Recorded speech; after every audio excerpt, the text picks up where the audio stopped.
Hi there, Clark Reid, back with you with today's Tech Headlines. If you like these reports, sure would appreciate it if you'd tap that like button. And you can also subscribe by hitting a little bell icon so you know when each new report is posted.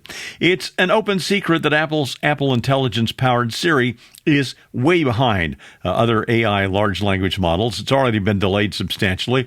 And now, BGR.com reports Apple has been talking to both Anthropic, maker of Claude, and to OpenAI, the ChatGPT folks. Apparently, they've tested the models out, and Claude actually works best right now to power Siri. But that said, Anthropic is asking for a multi-billion-dollar yearly fee that increases every year.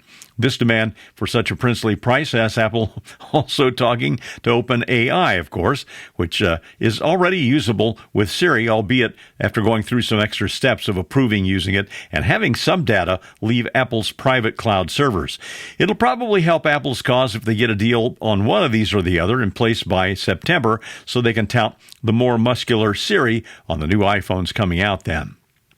Moderna has announced that their mRNA-based seasonal flu vaccine is 27% more effective at preventing flu infections than a standard shot. According to ArsTechnica.com, the vaccine was trialed on a group that included 41,000 people ages 50 and above. The only fly in the ointment, or in this case, worm in the brain, is Bobby Kennedy Jr.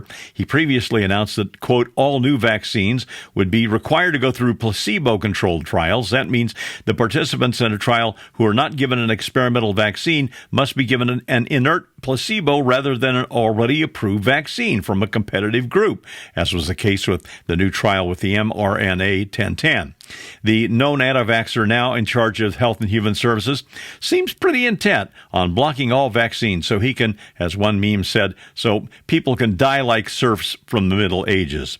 Threads have finally launched direct messages for everyone on the platform. TheVerge.com notes that as of now, you can just DM between your followers or mutual followers on Instagram for the time being. You need to be 18 or over to use the feature. To use DMs, click on the envelope icon at the bottom of the app screen, and that takes you to the inbox. Then you tap on the pencil icon. You can start writing.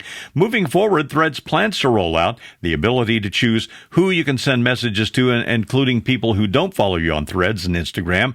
And you'll also be able to review a folder dedicated to message requests, similar to what they have on X. Threads is working on group messaging also, and inbox filters too.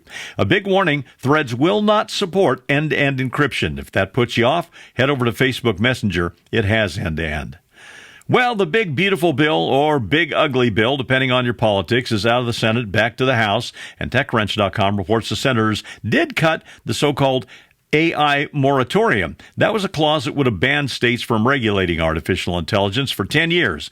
In an actual bipartisan move, the Senate voted overwhelmingly 99-1 to let states regulate AI. Most of big tech supported the ban, claiming that without it, states could create what they called an unworkable patchwork of regulation that could stifle innovation. Well, most senators agreed that a ban on state regulations would really allow powerful AI companies to operate with very little oversight. I'm Clark Reid, and you're Technified for now.